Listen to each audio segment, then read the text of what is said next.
नमस्कार, मैं हूं बीके सिंह और बीके लाइव टीच में स्वागत है। सहारा श्री सुब्रतो राय के निधन के बाद उनका उत्तराधिकारी कौन होगा, इस बात की चर्चा अब जोरों से उठने लगी है। जितने भी हमारे निवेशक बंधु हैं, जमाकर्ता बंधु हैं, अब इस बात की चर्चा कर रहे हैं कि आखिर उनका उत्तराधिकारी कौन होगा।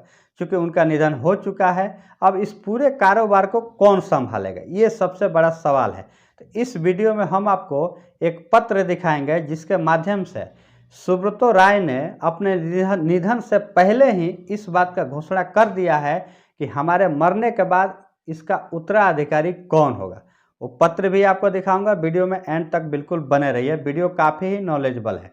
आगे बढ़ने से पहले आपसे रिक्वेस्ट है कि चैनल पे अगर पहली बार आए होंगे तो चैनल को सब्सक्राइब कीजिए, बेल की घंटी को दबा के ऑल पे भी सेलेक्ट कीजिए ताकि आने वाले जो भी वीडियो है उसका नोटिफिकेशन आपको सबसे पहले मिले। आपको पता है हमारे भारतीय परंपरा में या फिर कानूनी तहत भी जिस किसी की भी मृत्यु होती है, उसके मृत्यु के बाद उनके जो बेटे होते हैं या फिर उनकी पत्नी होती है, वही उनकी संपत्ति का मालिकाना हक प्राप्त करते हैं। या फिर अगर उनका कोई कारोबार होता है या फिर किसी भी प्रकार के उनकी कोई संपत्ति, कारोबार, उद्योग धंधा है, उसका उत्तराधिकारी वही होते हैं, उनके बेटे या फिर उनकी पत्नी। तो उसी दरमियान चूंकि इस वक्त सहारा श्री की मृत्यु हो चुकी है, उनका अंतिम संस्कार भी कल हो गया। उनके अंतिम संस्कार में उनके कोई भी बेटे यानी कि दोनों बेटे सुमांतो और सुशांतो, किसी ने भी भाग नहीं लिया था, किसी ने भी नहीं आया था उनके अंतिम संस्कार में। हालांकि उनके छोटे बेटे हैं, उनका जो बेटा है यानी कि उनका पोता, वो अंतिम संस्कार में आए थे, इस बात की खबर है।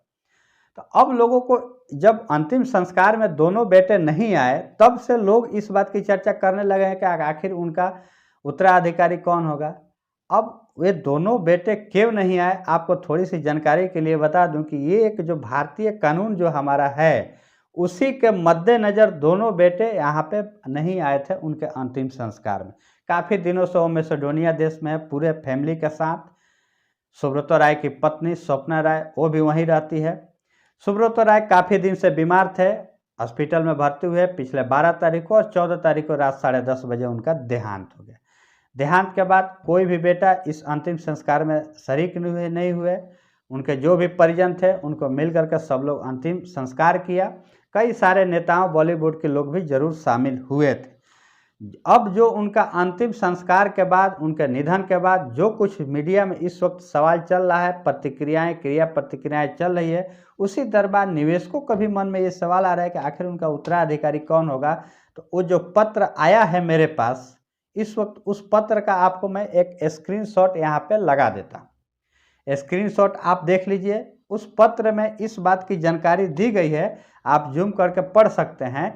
इस पत्र में इस बात की जानकारी दी गई है कि सुब्रतो राय ने अपने मरने से पहले ही 7/11 को ही, ध्यान दीजिएगा, 7/11 को ही ये पत्र जारी कर दिएगा। हालांकि इस बात की खबर किसी भी नेशनल मीडिया में ये कभी नहीं आई अभी तक। मेरी जानकारी के मुताबिक मुझे ने जिस बंधु ने ये पत्र भेजा है वो एक अलग के विषय है, कहीं ना कहीं से मुझे प्राप्त जरूर हुआ है, लेकिन किसी नेशनल मीडिया में अभी तक इस पत्र को मैंने नहीं देखा है, या फिर पहले भी इस पत्र को किसी भी प्रकार से लीक नहीं हुआ था।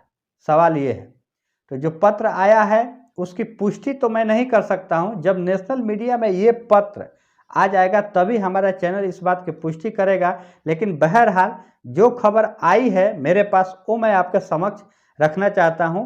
अब इसमें कितनी सच्चाई है वो समय के साथ ही पूरी तरह से प्रमाणित हो जाएगा। लेकिन इस पत्र के अनुरूप ओपी श्रीवास्तव ही उनका उत्तराधिकारी होने वाले हैं, जो कि 7/11/2023 को ही ये पत्र लिखित तौर पे आ गया था। अब ये पत्र किसके पास था, कहाँ से ये पत्र लीक हुआ है मीडिया में, सोशल मीडिया में, अब इस बात की मुझे जानकारी नहीं है। लेकिन मुझे भी किसी यार दोस्त ने मुझे व्हाट्सएप से ये पत्र भेजा, तब मैं सोचा कि आप सभी को इस पत्र का जो जानकारी है वो मैं आपको बता दूं। तो ओपी श्रीवास्तव ही उनका उत्तराधिकारी होने वाले हैं। चूँकि आपको पता है ओपी श्रीवास्तव सहारा इंडिया के दूसरे दर्जे के व्यक्ति है। हालांकि सहारा इंडिया समूह में कोई भी व्यक्ति छोटा या बड़ा नहीं होता है। सहारा इंडिया एक परिवार था, परिवार में हर कोई उस परिवार का एक सदस्य होता था। ऐसा सहारा इंडिया का संस्कार माना जाता था कि ये पूरे समूह का हर एक व्यक्ति, चाहे वो गांव से हो या फिर कोई हेड मुख्यालय में कार्य करता हो, सब कोई, यहाँ तक कि सहारा श्री सुब्रतो राय भी खुद भी कहते थे कि हम एक सहारा इंडिया समूह के एक परिवार का एक सदस्य हैं, इसमें कोई छोटा या बड़ा नहीं है। लेकिन फिर भी पद के अनुरूप ओपी श्रीवास्तव एक दूसरे दर्जे के व्यक्ति थे और उन्हीं को अपना कार्यभार सौंपा है सहारा प्रमुख सुब्रतो राय ने। इस बात की जानकारी पत्र के माध्यम से पहले ही उन्होंने दे रखा है। दोस्तों, आप सभी को वीडियो कैसा लगा? वीडियो पसंद आया होगा तो वीडियो को लाइक जरूर कीजिएगा। चैनल पर पहली बार आए हो तो चैनल को सब्सक्राइब जरूर कीजिए। मिलेंगे नेक्स्ट वीडियो में, तब तक के लिए जय हिंद।